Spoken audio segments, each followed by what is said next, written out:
అమ్మ ముఖం అంటే నాకు ఆతకొచ్చింది సారు. చెల్లే నన్ను మీ చేతుల్లో పెట్టిపోయిండు గోపన్న. అక్కో నన్ను ఇలా దిక్కులేని పక్షం చేస్తారా మీరు అని ఈ సునీతమ్మ ఒకటే ఏడుస్తున్నారా? మరి వాళ్ళు చెప్తుర్రా లేకపోతే ఏడుస్తుందా? కానీ మొత్తానికైతే ఈ కథ నడుస్తుంది. మరి సానుభూతితో ఏమన్నా ఓట్లు ఏమన్నా గట్టినే అనుభూతి అనేది ఏంటంటే ఇప్పుడు భర్తను పోయినా బాధ ఉంటది కానీ ఆమెను ఏడిపించి ఓట్లాడుడు కాదు. ఇవాళ సెంటిమెంట్ అనేది మీరు మన కంటోన్మెంట్ లో ఒక అమ్మాయి చిన్న ఏజ్ లో ఎమ్మెల్యే అయితే వాళ్ళ నాయన 4 సార్లు సాయన నా ఎమ్మడి అసెంబ్లీలో ఎమ్మెల్యే 4 సార్లు ఉన్నాడు. నేను 5 సార్లు గెలిచిన 4 సార్లు నా ఎమ్మడి ఎమ్మెల్యే మంచివాడే. వాళ్ళ బిడ్డ ఎమ్మెల్యే అయితే యాక్సిడెంట్ చనిపోయింది. మరి అక్కడ సెంటిమెంట్ లేనిది ఇక్కడ సెంటిమెంట్ ఉంటుందా?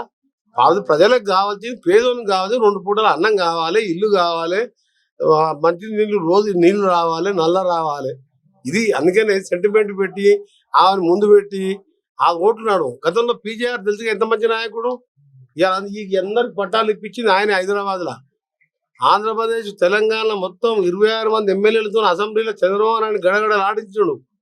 కృష్ణా నీళ్లు అల్మట్టి ఎత్తు పెంచితే దాన్ని ఆపిచ్చిన పోయి కర్ణాటక పోయి కొట్లాడిండు. అలాంటి నాయకుడు చనిపోతే 59 ఏళ్లకు గుండాయి చనిపోతే పోటీ పెట్టొద్దని పీజేఆర్ భార్య పోయి పిల్లల్ని పోయి ఇంటికాడ బతిలాడితే కనీసం గేట్లది లోపలికి పిలవలేదు. కనికరం లేకుండా గేటు కూడా తీయకుండా పోటీ పెట్టిండు.